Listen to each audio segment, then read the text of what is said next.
Wasabi, you guys. Welcome to Integration Bee Training for Advanced. This is part 19.2.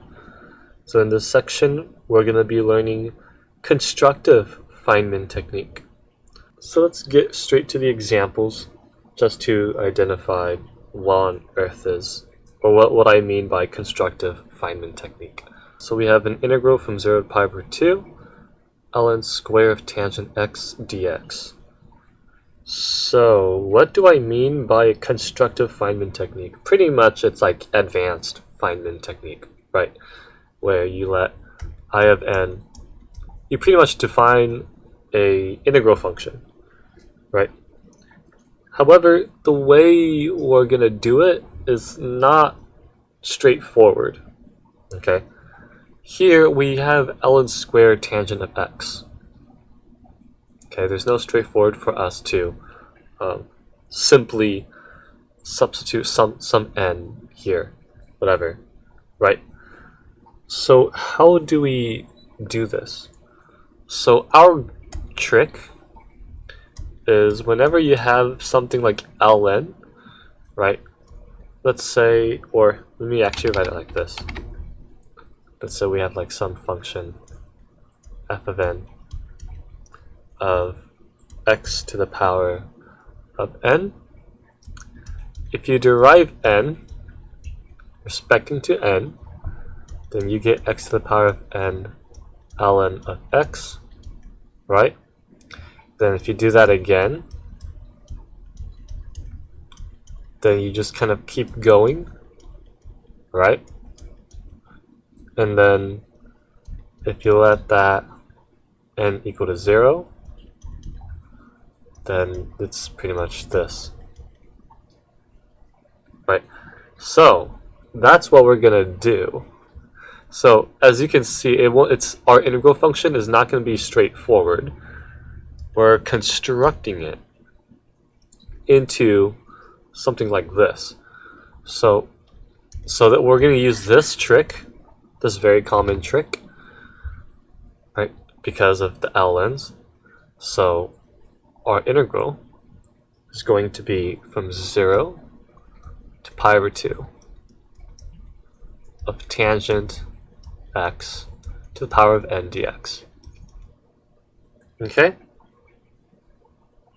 And of course, if we derive it, we get ln of tangent x, and if we derive it again, we get ln squared tangent of x, which is what we want. And the reason why we're okay with this is because we actually do know how to solve this integral. We do. We really do. Okay. So we know that if we double derive this, we're going to get from 0 to pi over 2, we get tangent x to the power of n ln square of tangent of x dx. Okay? Alright. So, and then this is technically equal to the double derivative of our integral function where n is equal to 0. Okay, but let's first solve this. So I'm going to color this yellow. Let's first solve this. Okay? So I of n is actually not too bad to integrate, because if you let u equal tangent of x, this is technically 0 to infinity, you get u to the power of n over u squared plus 1. What is this? How do you solve this? Right? This is Euler's reflection formula. Right? If you remember Euler's reflection formula, right, we use the beta function and then use Euler's reflection. So when you do the whole beta function thing, you should end up getting pi over 2 of secant pi over n over 2. Okay? So that's what this equals. This is equal to pi over 2 secant of pi n over 2, using Euler's reflection formula. Okay, but then our integral is the second derivative, so we need to derive.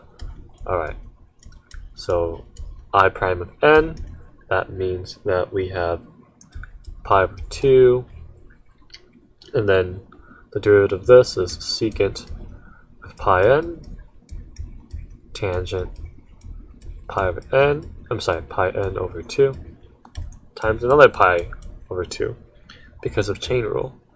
Okay? And then we have double prime of n, which means that we're going to have to do some product rule. So if we perform product rule, we get secant pi n over 2 tangent square of pi n over 2, and then, oh shit, don't forget pi over 2. Don't forget to chain rule the constants, and then secant cube pi n over 2 times pi over 2. Okay? Awesome, and then our integral is letting n equal to 0. So this should be our answer. So when you plug it in, right, let's see, we get pi cubed over 8.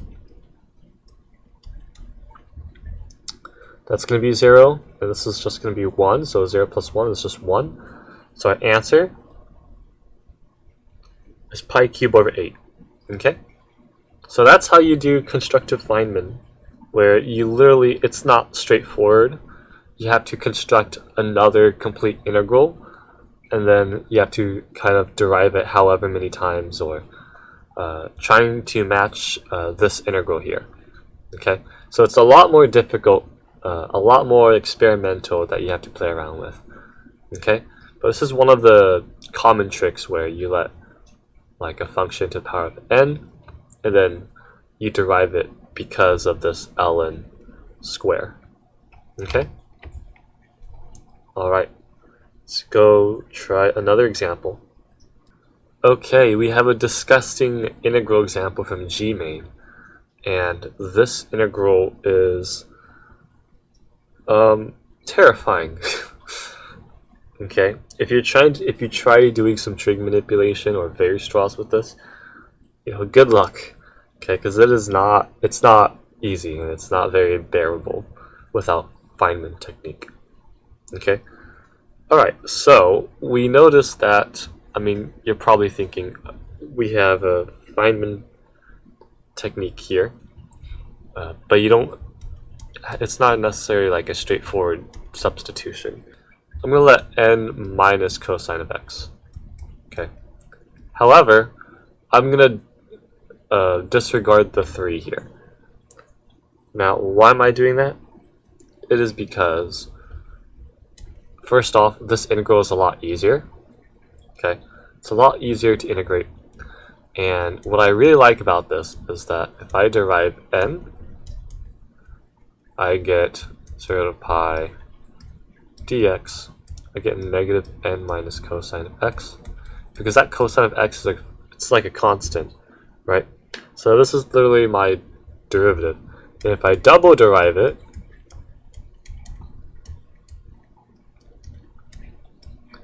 I get the same thing, but now my denominator is cubed. Ah, would you look at that? That's actually very nice, because this integral is a lot nicer. Okay?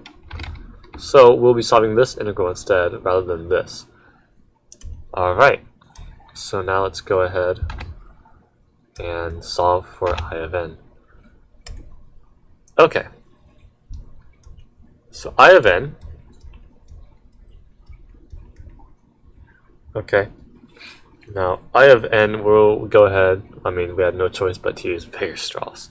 So when we use Weierstrass, we get 0 to infinity, we get 2 plus 1 plus u squared du all over n minus, and then cosine is 1 minus u squared all over 1 plus u squared. Okay? And when you simplify this algebraically, you should get something like 2, something like n 1 plus u squared minus 1 plus u squared. Yeah. And that should come out as 2 du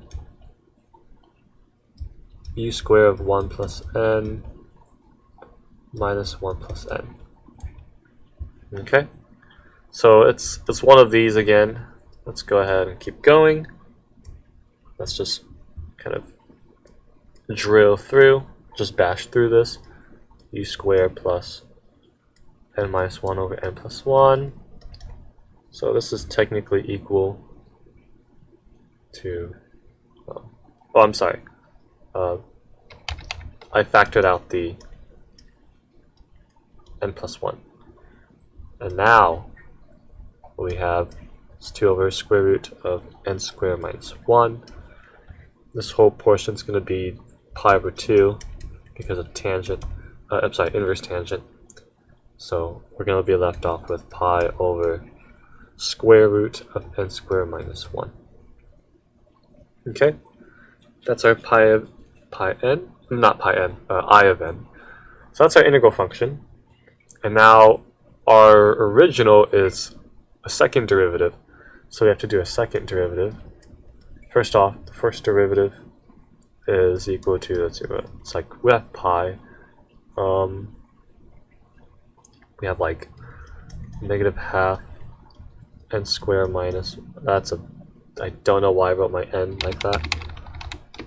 N squared minus 1. It's like negative 3 halves times 2n. Those two are going to cancel out. Okay, let me simplify this so it's easier for me to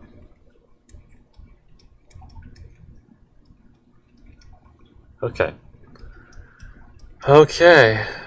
for the second derivative we have negative pi. Let's see, if we just do a product rule, square minus 1 to the power of negative 3 halves plus pi n. See, we have 2n of 3 halves. The negative cancels out. 3 halves n squared minus 1 to the power of negative 5 over 2. Oh, Jesus. Okay. Now, our original, I'm going to clean this up now. We don't need this anymore. Okay.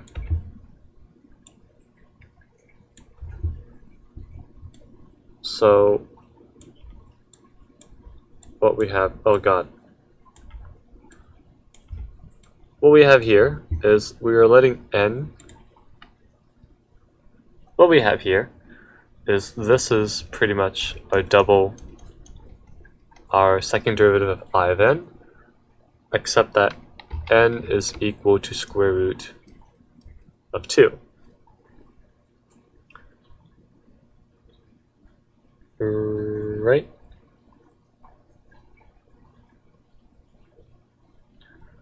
Oh, I'm sorry. I almost forgot. Okay.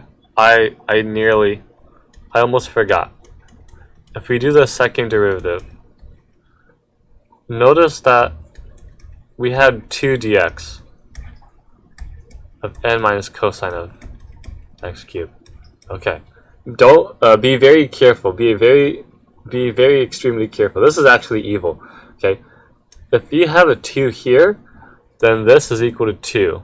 Sorry, this is equal to this all over 2. Okay, that's also important. So be very careful. It would be sad to miss this division of 2 because it's wrong. So, holy hell, I almost forgot about that. Okay, so our answer, well, not exactly our answer. Let's just compute this first, right? If we compute this, we get like what? What do we get? Square root of 2. 2 minus 1 here, 2 minus 1 here. Oh wow. Okay, wait a minute. So square root of 2, we get 2. We get 6 minus 1, 5 pi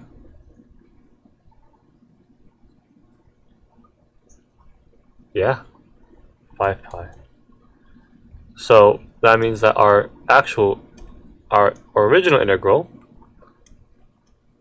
means that our original integral is equal to 5 pi over 2. So that's our answer. 5 pi over 2. Not 5 pi. 5 pi over 2. Because when we did our second derivative, we have that 2 at our constant. Okay? So be very extremely careful with that. This integral is very deviant. It's very evil. Okay? Alright. Next example. X squared minus 2 ln of x minus 1 all over ln square of x? Huh. This looks familiar. Doesn't it? Doesn't this look a little familiar to you?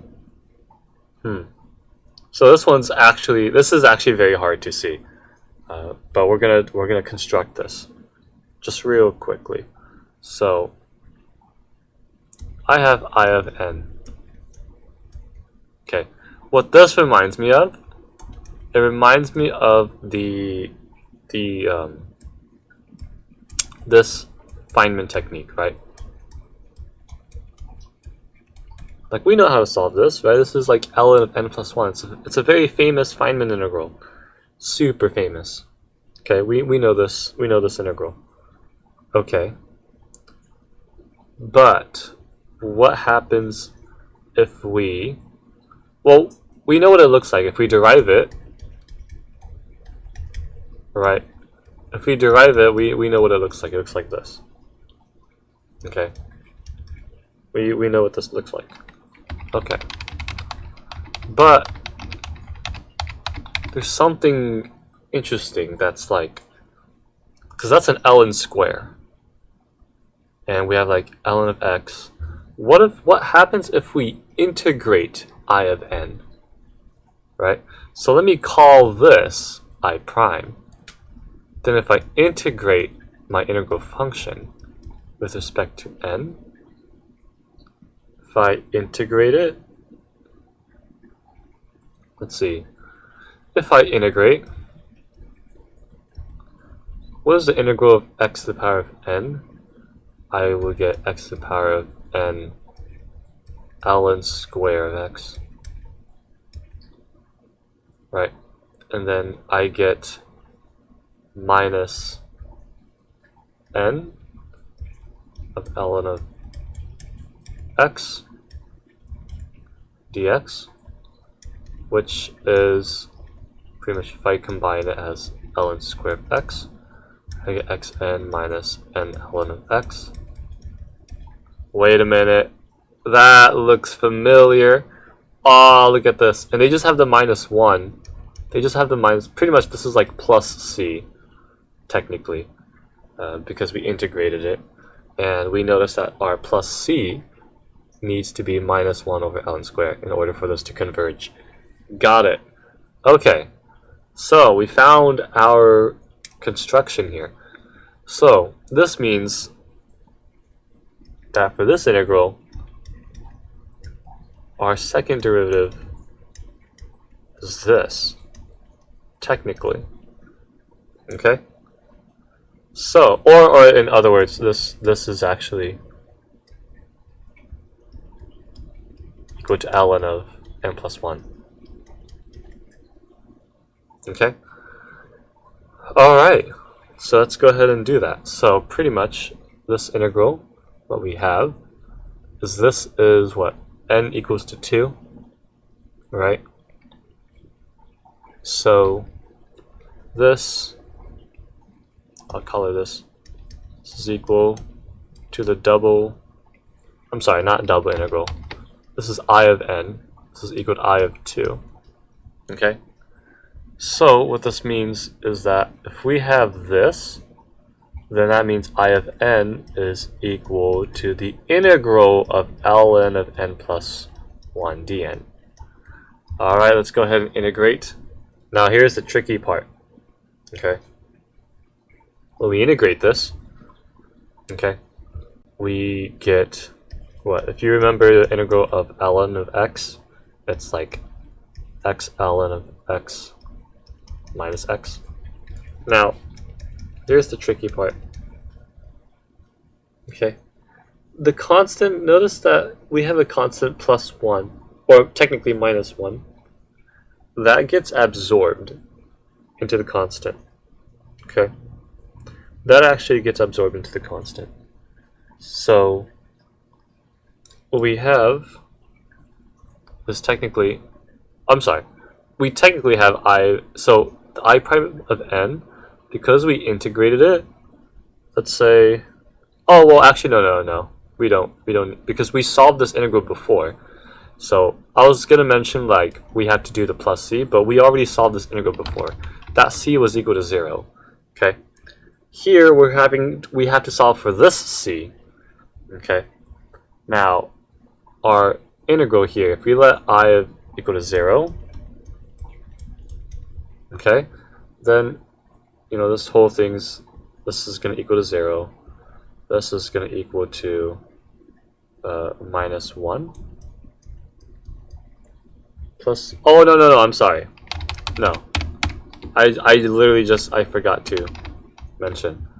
That 1 gets absorbed. Okay?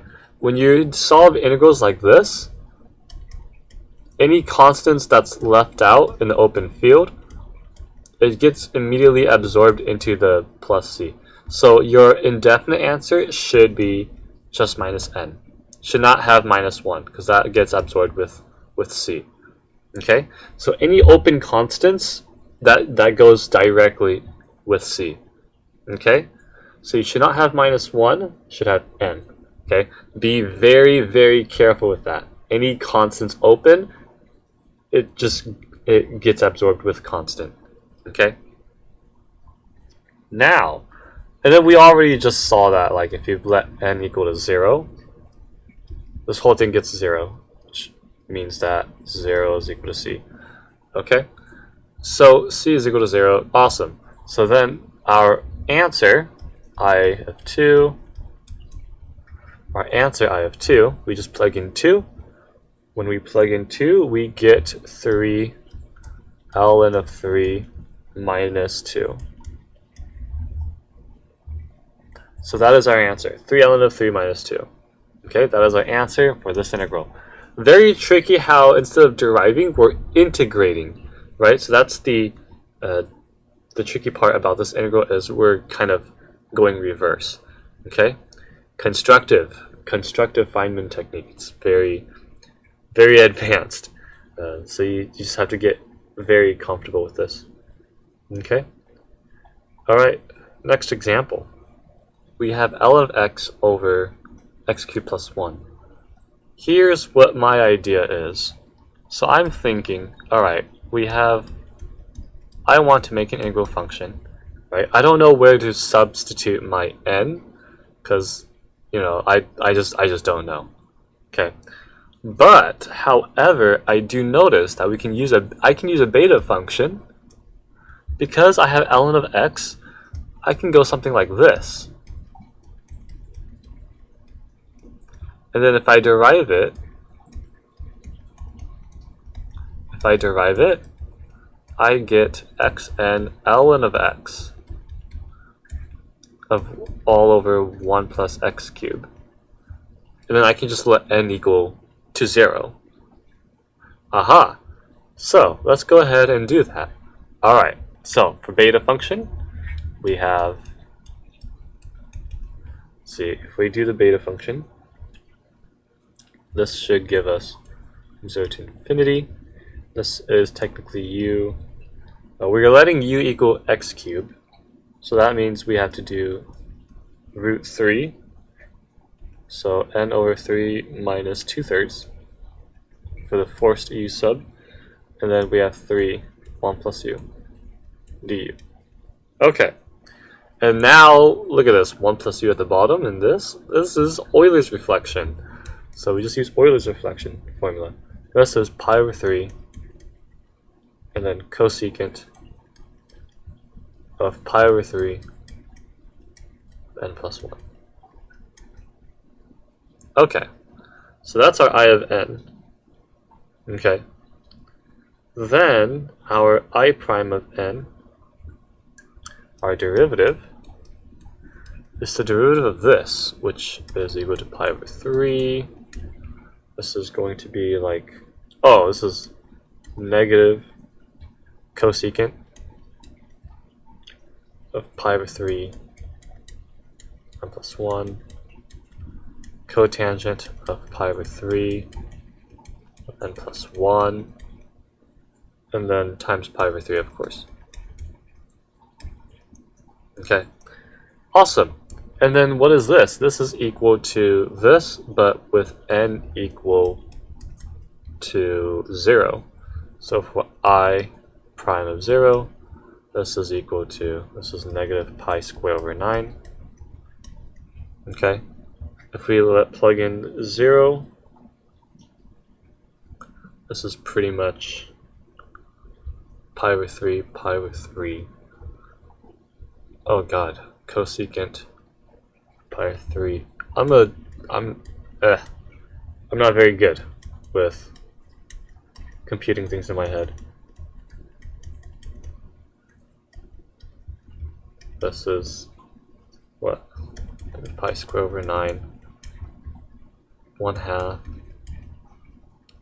root 3, oh, 3/4. So this is like negative 2 pi squared over 27. Yeah, seems about right. Okay, well there you go. See, not too bad. That was actually a good example practice on constructing an integral function, utilizing the ln of x trick, right? It's a very common trick for this type of technique. So, yeah, ln of x, think about using x to the power of n or something similar like that. Okay? Alright, next example. Okay, so this is where we get some very sneaky stuff here now. This integral is not going to be like the others because we're going to do something very, very different. Okay?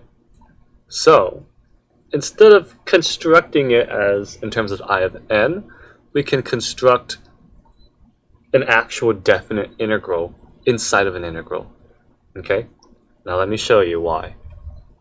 So, let me just first simplify this so that it's easier for you to see.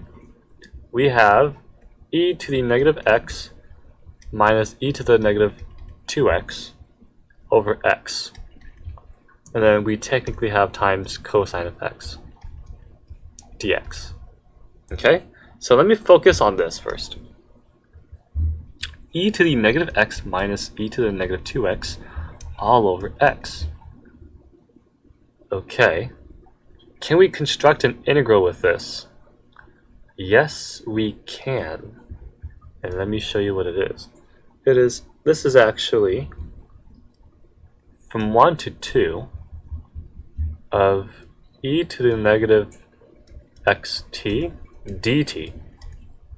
Okay, not by dx dt. Okay, I'm using this t as our new integral. Okay, because the x gets divided, right?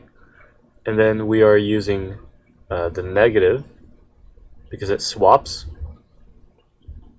So this is equal to this integral here, 1 over 2 e to the negative xt dt.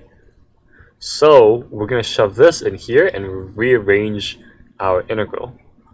Why can we do that? Because of Fubini's theorem. But we're not going to go too in depth. Pretty much you could just rearrange your integral. So here, this is going to equal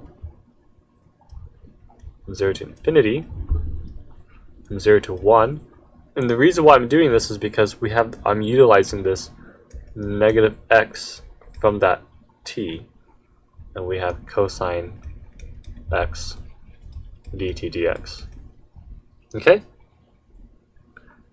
Alright, so this is very tricky. So I'm constructing this into an integral. Okay? This is now a double integral. Now I'm going to rearrange it from 1 to 2, from 0 to infinity. What does this look like to you? Now we're going by respect to x, back to respect to x. This. So now how do we solve this middle portion here?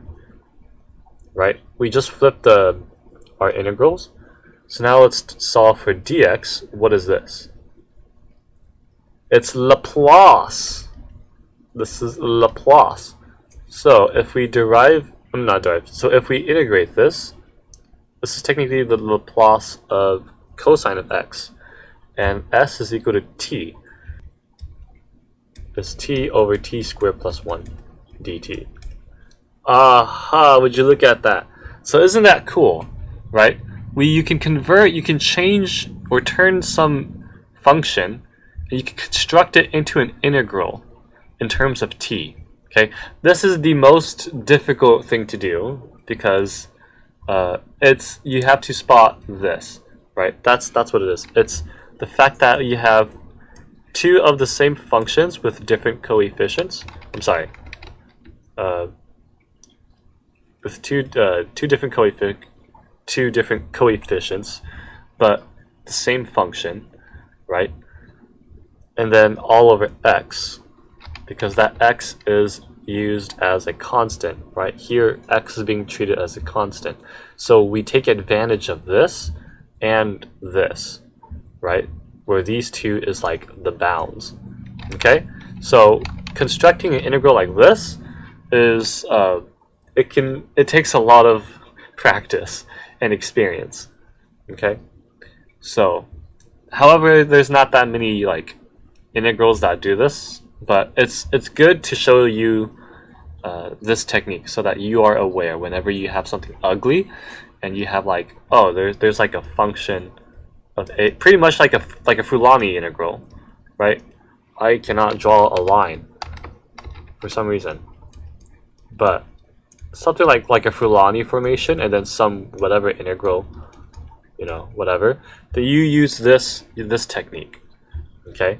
You turn this into like whatever a over b, or the other way, depending if your function's negative.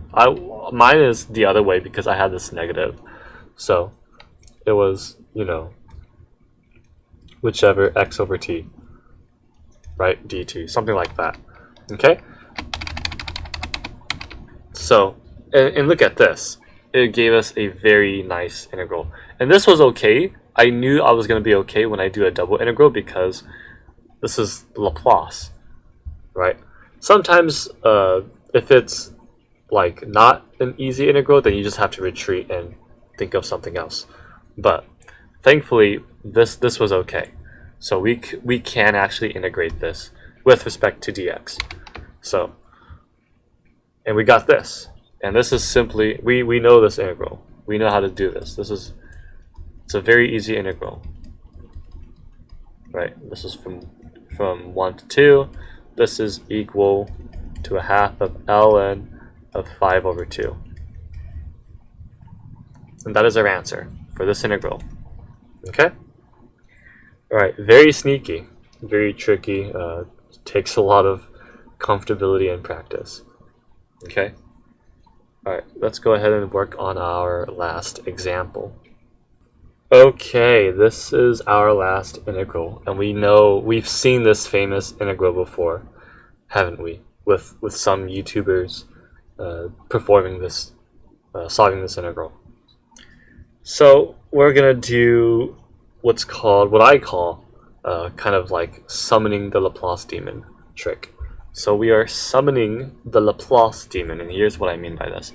The reason why I put it in this video is we're technically doing the same procedure, constructing an integral function. So you're probably thinking, okay, what are we doing? So instead of I of n, I'm going to go I of t. Okay? Instead of I of n, I'm going to do I of t for now. Okay.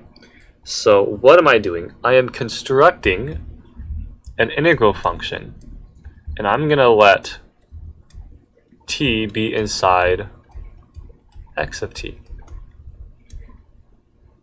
x squared plus 1 dx.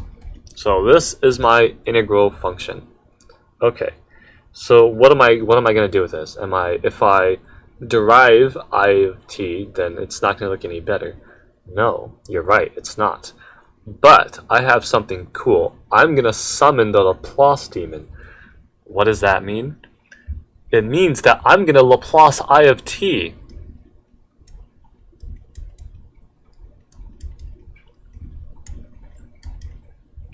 And you're probably thinking, wait, what? No, you can't do that, right? Yes, you can actually. So, you can Laplace the integral function that you've constructed. And why am I doing this? Is because I'm going to turn this cosine. We know the Laplace of cosine of xt, right? The Laplace of cosine of xt is equal. This is equal to x squared plus t squared t. Right? Again, we are Laplacing in terms of t. Okay? So when we Laplace our t, right, we get pretty much, I think it's easier if I write it like s squared, and then our coefficient is x. Okay? X is being treated as a constant, so our coefficient is x. So x squared is at the bottom here, and we're gonna shove it here. So pretty much what I'm doing is Laplacing this is like Laplacing this xt, x squared plus 1 dx. Everything else doesn't get affected because we are Laplacing in terms of t, right? So everything in this integral is treated as a constant. So we are Laplacing this. And now this is equal to, s becomes t. So we are going like this. T x squared plus t squared. This is dx. Okay? And you're probably thinking, okay, but what about dt? Don't we need like dt to integrate? No, we're not integrating. No, this is Laplace. Okay, that's it. We're done. Right? Because x squared is like, or I guess if it's easier for you, we can actually even use s, right? S, x squared plus s squared dx. Okay, and then you just leave these s's alone. These s's are now constants now. Okay, what's going to happen is, remember that this, our original integral is I of t. We are solving for Laplace I of t. And so as soon as we finish integrating this, we need to change this back to I of t. How do we do that? Inverse Laplace. Meaning that when we solve this integral, it's going to be in terms of s. And then we have to inverse Laplace that to find our I of t. Okay? We do this so that it's easier to integrate. As you can see, this is easier to integrate now. So that's why we Laplace our integral function to make an easier integrable, integral that we can do. Okay, so now let's go ahead and do this integral. All right. From 0 to infinity. Unfortunately, we had to do this disgusting partial fractions. Okay. So we have x squared plus 1, x squared plus s squared. Okay. If I do, let's see, minus 1 here, I get s squared minus 1. Negative s squared, I get 1 minus s squared. Okay. And this is dx. I'm going to factor that out with s squared minus 1 from 0 to infinity. And so what I have is 1 over x squared plus 1 minus 1 over x squared plus s squared dx. Okay? So now this is equal to s over s squared minus 1.